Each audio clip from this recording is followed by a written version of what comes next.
Assalamualaikum warahmatullahi wabarakatuh.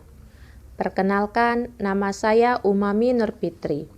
Saya adalah mahasiswa PPG Prajabatan Bimbingan dan Konseling tahun 2024 di Universitas Hamzan Wadi Pancor. Kali ini saya akan mempresentasikan mata kuliah tentang pengajaran dan pembelajaran daring dan bauran. Identitas rencana pelaksanaan layanan bimbingan klasikal. Nama penyusun Umami Nurfitri. Instansi SMA Negeri 1 Masbage. Tanggal penyusunan 28 Juli 2024. Topik layanan yang diangkat tentang manajemen waktu. Komponen layanan, layanan dasar. Bidang layanan, bidang pribadi. Fungsi layanan, pemahaman dan pengembangan. Metode atau teknik yang digunakan, project-based learning. Media dan alat yang digunakan, PowerPoint, video, pulpen, kertas, dan laptop. Kelas yang diampu, kelas 10 atau PASE. Alokasi waktu 1 kali pertemuan 45 menit. Tujuan umum. Peserta didik dapat merencanakan manajemen waktu, termasuk ke dalam C6. Tujuan khusus. Yang pertama, peserta didik dapat menguraikan manfaat manajemen waktu, termasuk ke dalam C4. Yang kedua, peserta didik dapat mempertahankan prinsip-prinsip manajemen waktu, termasuk ke dalam C5. Yang ketiga, peserta didik dapat meningkatkan kemampuan manajemen waktu, yang termasuk C6. SKKPD terdiri atas aspek perkembangan, pengenalan, akomodasi, dan tindakan. Aspek perkembangan yang pertama, kematangan intelektual. Pengenalan, mempelajari cara-cara pengambilan keputusan dan pemecahan masalah secara objektif. Akomodasi, menyadari akan keragaman alternatif keputusan dan konsekuensi yang dihadapinya. Tindakan, mengambil keputusan dan pemecahan masalah atas dasar informasi atau data secara objektif. Profil pelajar Pancasila, yaitu mandiri. Peserta didik mampu secara mandiri meningkatkan kemampuan manajemen waktu. Yang pertama, kegiatan layanan. Tahap awal atau pendahuluan. Pertama, guru BK membagikan link Gmail melalui grup WhatsApp. Yang kedua, guru BK mengizinkan semua siswa untuk masuk pada link Gmail. Yang ketiga, guru BK membuka dengan salam.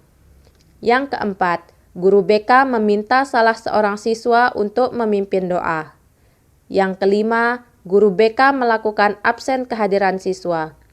Yang keenam, guru BK membina hubungan baik dengan peserta didik, seperti menanyakan kabar dan ice breaking. Tahap peralihan. Yang pertama, guru BK membuat kesepakatan pertemuan daring. Contohnya, dilarang mematikan kamera selama pertemuan daring berlangsung. Yang kedua, guru BK menyampaikan tujuan layanan materi bimbingan dan konseling. Yang ketiga, guru BK memberikan penjelasan tentang langkah-langkah kegiatan, tugas, dan tanggung jawab peserta didik. Yang keempat, guru BK memberikan penjelasan singkat dan pertanyaan pemantik tentang topik yang akan dibahas atau didiskusikan. Yang kelima, guru BK menanyakan kesiapan peserta didik melaksanakan kegiatan dan memulai ke tahap selanjutnya. Tahap inti. Kegiatan peserta didik. Kegiatan peserta didik yang pertama mengamati tayangan slide PowerPoint seperti tulisan, gambar, dan video. Kegiatan peserta didik yang kedua mengamati contoh tugas atau proyek. Kegiatan peserta didik yang ketiga memahami langkah-langkah pengerjaan tugas atau proyek. Kegiatan peserta didik yang keempat mengerjakan tugas yaitu siswa menulis pada selembar kertas mengenai kerugian yang dirasakan jika tidak bisa melakukan manajemen waktu dengan baik. Kegiatan peserta didik yang kelima, mempresentasikan hasil tulisan mengenai kerugian yang dirasakan jika tidak bisa melakukan manajemen waktu. Kegiatan peserta didik yang keenam, menanggapi presentasi yang dilakukan oleh siswa lain. Kegiatan guru BK atau konselor. Yang pertama, menayangkan media PowerPoint yang berisi materi layanan dengan share screen. Yang kedua, memberikan tugas individu kepada siswa yaitu siswa menulis pada selembar kertas mengenai kerugian yang dirasakan jika tidak bisa melakukan manajemen waktu. Yang ketiga, menjelaskan contoh dan langkah-langkah pengerjaan tugas atau proyek kepada peserta didik. Yang keempat, memberikan kesempatan siswa untuk melakukan presentasi dengan menunjuk beberapa orang sebagai perwakilan. Yang kelima, mengamati presentasi yang dilakukan siswa. Yang keenam, membuka sesi diskusi dengan menginstruksikan kepada siswa untuk mengaktifkan tombol raise hand. Yang ketujuh, mengevaluasi hasil presentasi yang telah dilakukan siswa secara keseluruhan.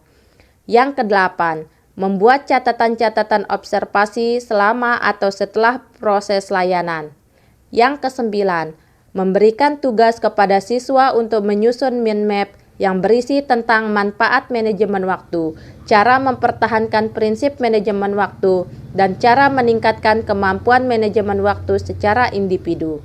Yang ke-10, menginstruksikan kepada siswa untuk mengumpulkan tugas mind map atau proyek pada pertemuan berikutnya. Tahap penutup. Yang pertama, guru BK meminta peserta didik merefleksikan kegiatan dengan mengungkapkan kemanfaatan dan kebermaknaan kegiatan secara lisan. Yang kedua, guru BK merefleksikan kegiatan dengan mengungkapkan kemanfaatan dan kebermaknaan kegiatan secara lisan. Yang ketiga, guru BK memberikan link Google Form, LKPD, dan lembar evaluasi untuk mengevaluasi proses dan hasil layanan. Yang terakhir, guru BK menutup kegiatan layanan dengan mengajak peserta didik berdoa dan mengakhiri dengan salam. Sekian hasil dari presentasi saya. Wassalamualaikum warahmatullahi wabarakatuh.